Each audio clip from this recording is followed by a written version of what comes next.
Y'all ready to be history? Get started. Welcome. Hi. Hello, everyone.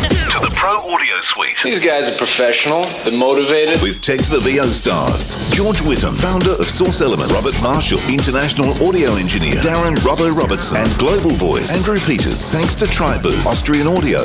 Making passion heard. Source Elements. George the Tech Wittam. And Robbo and AP's international demos. To find out more about us, check theproaudiosuite.com. Line up, ladies! Here we go. Welcome to another Pro Audio Suite. Now, this week I saw on a very large voiceover forum a question about someone wanted to buy a microphone and wanted to get a microphone that suited their voice. And another conversation happened when I was doing a session with Adrenaline in Vegas, and we talked about U87s and 416s, and everybody expects you to have that because that's the industry standard. But the point was that if I had a U87 and Adrenaline's got a U87, they would sound completely different because they're in different environments. This is where things get really interesting, right? What is it that makes a mic sound the way it sounds, right? There's a lot of factors, right? There's the capsule, there's the electronics, there's other factors, there's the actual designer. A mic is tuned to sound a certain way. It's tuned by the manufacturer, it's tuned by the designer. They make an aesthetic judgment, right, of how that mic should sound. How a mic should sound to that person is a unique, subjective thing. That's why vintage microphones especially are so varied. And this is why I think modern condenser mics are so non-varied. They're all way more like each other because the commonalities are so... They're just table stakes now of what a modern condenser mic sounds like. And that could be because of a couple mics, could be because of a 416, could be because of a U87, but whatever it is, there are sounds of mics, there are voices of mics that are now considered like a reference point.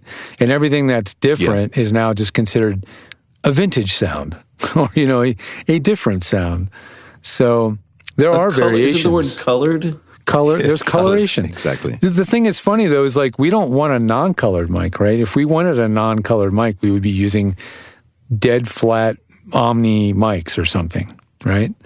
But we all kind of agree that's not exactly what we want the sound of our voices to sound like either, right?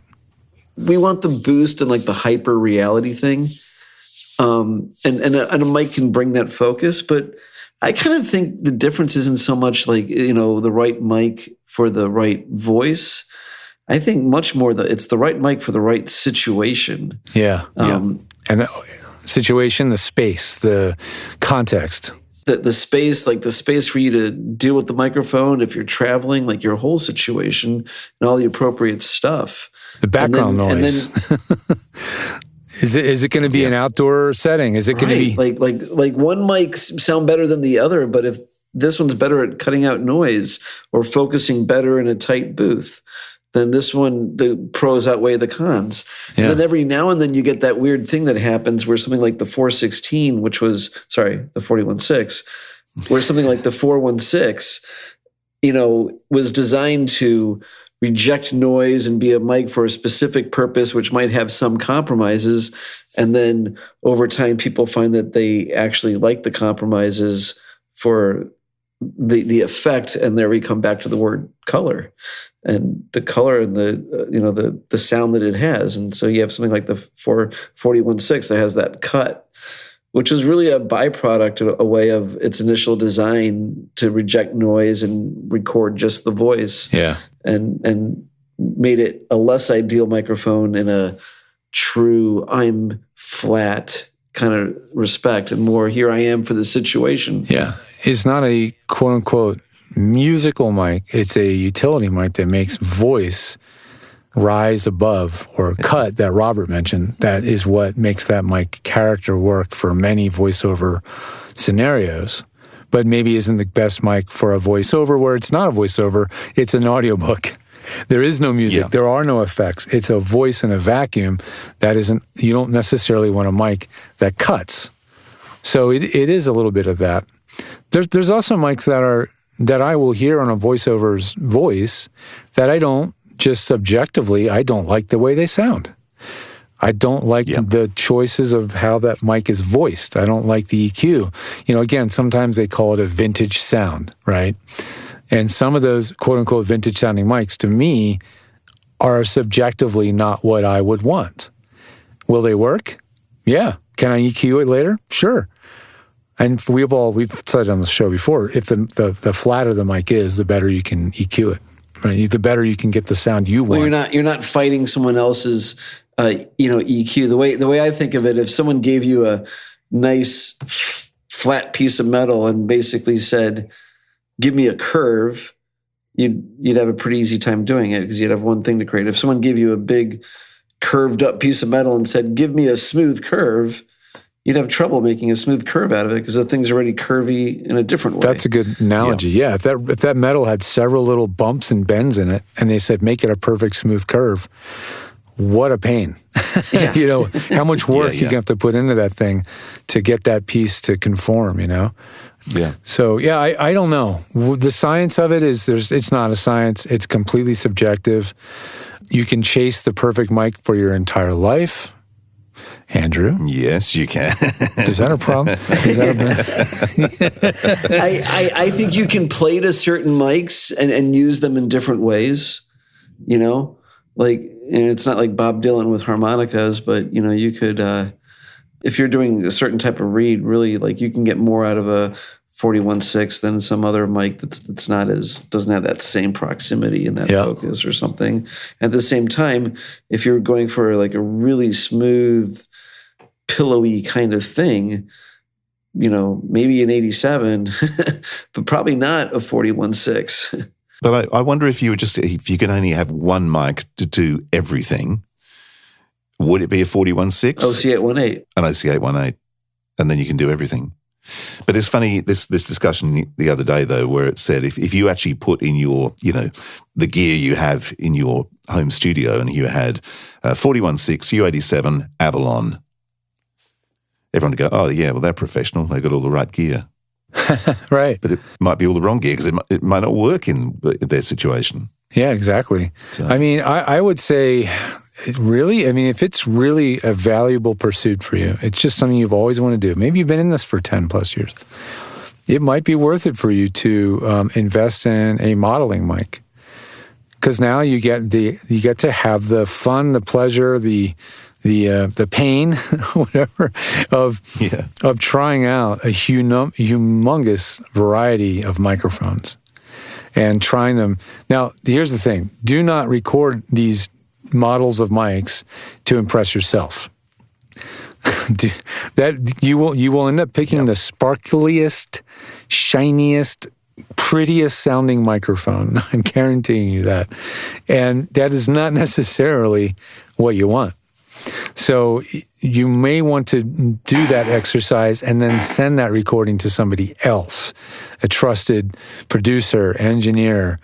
George the Tech offers Mic Check. We will evaluate and rank a whole bunch of mic samples, and we will tell you subjectively, or I would say subjectively, what is the best of the top, maybe the top 3 for your voice, ranked from top best to worst. So that's what you want to have. Don't try to impress yourself unless you are a producer and you spend your days producing and you've heard a lot of voiceovers in a lot of different contexts. I would not try to evaluate yourself. I think that's a tricky spot to get yourself into. Well, interestingly, out of the choice I did for a session the other day, I offered the OC818 through the Neve, and I offered the 41.6 through a Grace.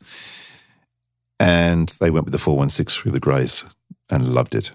What was the and this was an industrial? It was actually a training industrial, film, medical thing. Did you read it all in a vacuum, or did you hear the music that they were going to put behind it?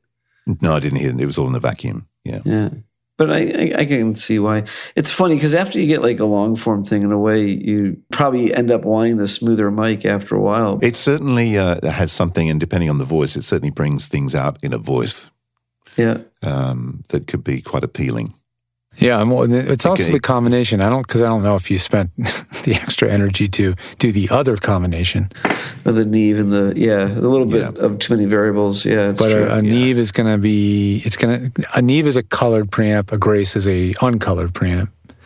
So that combination of color and uncolor could be a pro and a con, depending on what you're doing too. So you may have found out that the 41.6 neve was the best combination. So it's hard to say when you're changing multiple variables. It's just a matter of luck and opinion. You know, they're going to say that you gave me two choices. I picked choice B. In that case was what really worked out well. So, I think some people find the coupling of a 41.6 and a neve-like preamp is a good combo. I think it was the 41.6. It was the 41.6 with the Grace, wasn't it? Yeah. And it sounds great. I mean, it must admit, it does actually sound really, really good. Sure. It's like clean. It's clean and just on a dime. I imagine it'd be pretty similar to like a John Hardy and a 41.6, which is or a Millennia.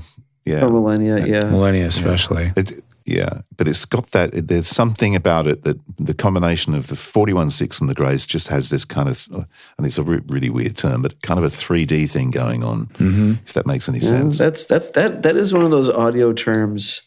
It's funny. Yeah, it is a funny audio term.